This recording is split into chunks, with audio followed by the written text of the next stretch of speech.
Hey everybody, Economic Ninja here. We're going to talk about real estate. We're going to talk about why you should not buy a house in 2022. I know I said it. It's weird because I'm super bullish on real estate. I'm just joking. I'm saying that for a buddy of mine that's in this room because he's buying up real estate like crazy and he is crushing it in the rental market. He's just absolutely killing it because he's picking good properties in good areas and they're appreciating because so many people want to go and rent there and they want a vacation there. And so I guess the ninja doesn't have a point there, but that's okay. We're just going to roll through this. This is why I think that there's a lot of people right now that shouldn't be buying. Now, with this being said, I've got to actually give a little bit of context. First off, if you are in real estate and you know the game and you have a large down payment and you have a good job that's not going anywhere and you want to buy a house, should you buy a house? Heck yeah, you should. Why? Because if you get a good loan or you pay cash for it, nothing changes, right? If you have your job and you have a fixed payment and you budgeted properly, you're going to have no problem. Even if I'm right and the real estate market tanks, just like what I did in 2005, I bought a house at the top after I sold all my other homes. We had like 14 homes we got rid of, bought one, and I even told Mrs. Ninja, this thing's gonna fall by half. I was wrong. It only fell by 40%, but it didn't matter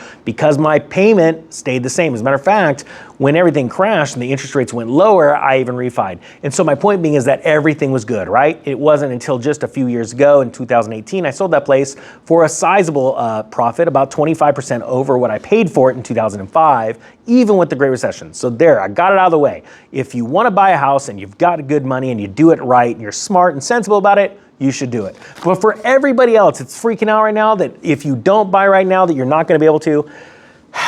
Let me tell you right now, these are my reasons. So first off on my list, and I've got my cardboard notes, it's nothing but the best here for you guys. With that being said, that probably isn't like the best intro to say subscribe because I use cardboard notes.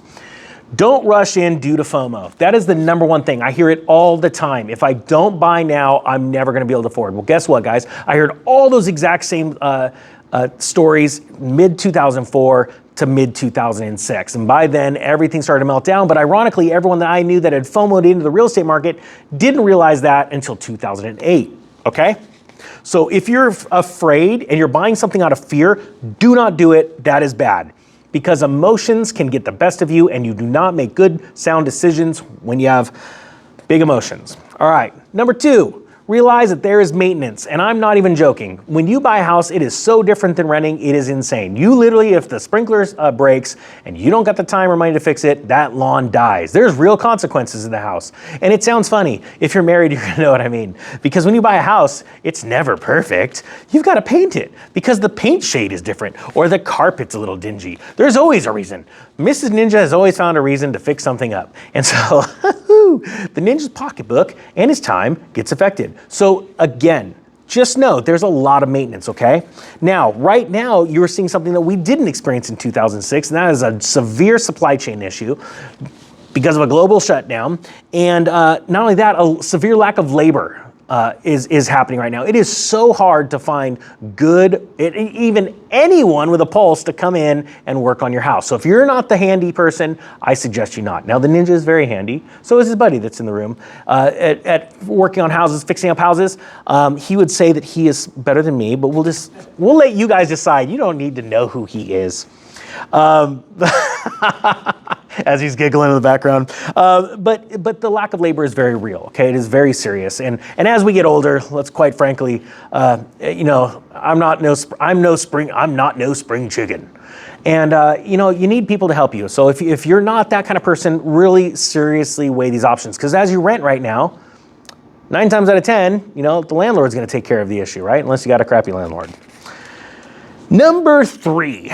Worried that you paid too much when you over leveraged your income. Now that exact same scenario is happening. It's happening right now, and it happened back in 2006 when the FOMO is getting intense and interest rates are starting to come up, just like we have right now.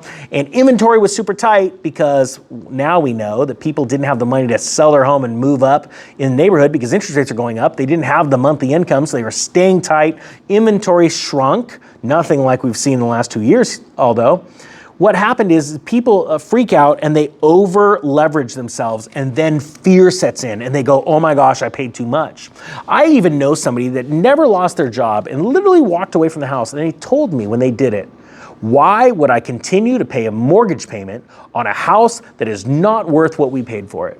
It was a psychologically damaging thing, and they walked away from the property. They could have paid the payments, but they decided to walk away. And right there too, one of the things was the constant having the wear and tear on the property. They were always having to fix something. It seemed like every day he got home from work, there was something that needed to be fixed, and he was done. He just said, I'm done. So do not over leverage yourself. If you're gonna go into the housing market right now, really budget, and budget more than just your mortgage. Remember, there's taxes, insurance, all kinds of fees that come along with that. So you wanna make sure that you have plenty of money in there, okay? You also, and this is very important, you want a little bit of extra spending money each month so you could go take your significant other out, or your family, and enjoy life. Because without enjoying life, you're what's called house poor, and you will just live to regret that property, all right? Now, number 4, and I think this is crap. I already said that one. See, that's what happens when the ninja's not looking at his cardboard notes. He put 2 together, and that was budget for more than your minimum mortgage payment. The economic ninja is so fast. It is like blazingly amazing fast. The point being is this, guys. If you are in fear or you are uncertain, the most important thing you could do sometimes is nothing. But it's not just doing nothing and then going and watching Netflix or playing a video game. It's really thinking about what is going on. Just like my buddy over here in the background was talking to me, a good friend. He's investing, and we don't see eye to eye on the housing market, but he said, I love to get other people's different opinions. I want to chew on them. I want to take them in and contemplate them. Why? Because a wise man knows that he doesn't know everything, and it is better to hear other people's thoughts, because it might all of a sudden either you realize, I didn't ever see something like that, or your brain starts to fire off down a different path, and you start to problem solve something you might not have even known existed in the first place. So that is very, very important. So seek wise counsel. Seek the counsel of people, not only your real estate agents, because remember, guys, they only get paid if they sell you something. You want to seek professionals' advice, and then when you're talking about professionals, real estate agents, property investors, you also want to seek those professionals that were in the markets during the last crash. That is the most important thing, and that is something that I am not seeing a lot of. Very few people were investing in stocks before the dot-com crash. Very few people were also today investing in real estate before the crash. We're seeing this all over YouTube, where we have YouTube multimillionaires and they're crushing it. They're maybe some are worth like $10, $50 million. But the thing is that they bought their first house in 2008 or 2010. I see it all the time. And they're out there talking about the real estate market. And all they've known is an extremely low interest rate, high prosperity kind of environment put together by central banks around the world. And I have a feeling there's going to be a surprise. Now, doesn't mean that if you own real estate right now, you're going to lose everything. I'm just trying to invest on the lower end and trying to do something different. But if you hold on to your property, nothing happens as long as you can pay that mortgage. That's the most important part. Budget right, keep your mind, your wits about you, and you will not go wrong. All right, guys, that being said, I thank you so much for watching. The Economic Ninja is out.